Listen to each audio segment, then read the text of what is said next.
కులగణన సర్వేలో కేసీఆర్, కేటీఆర్, హరీష్ రావు ఎందుకు పాల్గొనడం లేదని, దొరల అహంకారానికి బీసీల కులగణన రుచించదని కాబట్టి వారు పాల్గొనడం లేదని ముఖ్యమంత్రి రేవంత్ రెడ్డి అన్నారు.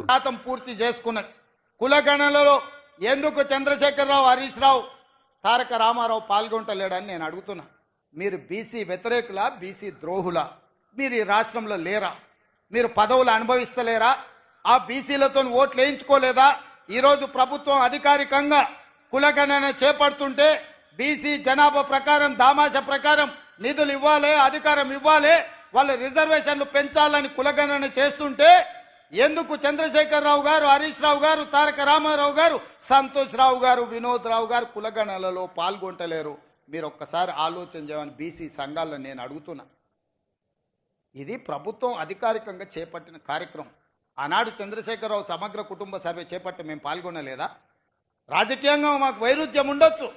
ఒక మంచి పని కోసం ప్రభుత్వాలు ముందుకు వచ్చినప్పుడు వాటికి అనుకూలంగా వాటిని కొనసాగించే విధంగా మనం వ్యవహరించాలి. ఈరోజు కులగణనలో ఎందుకు చంద్రశేఖరరావు గారు పాల్గొంటలేడు అని నేను వేదిక మీద అడుగుతున్నాను. బీసీ సంఘాలను ఆలోచన చేయమని నేను విజ్ఞప్తి చేస్తున్నా.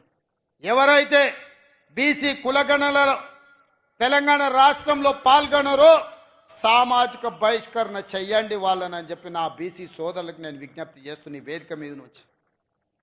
ఇది ఒక గొప్ప లక్ష్యంతో రాహుల్ గాంధీ గారు ఇచ్చిన మాటతో ఈ తెలంగాణ సమాజంలో చేసి దేశం మొత్తం కులగణన చేసే విధంగా ఇవాళ ఒత్తిడి తేవడానికి కార్యక్రమం తీసుకున్నాం.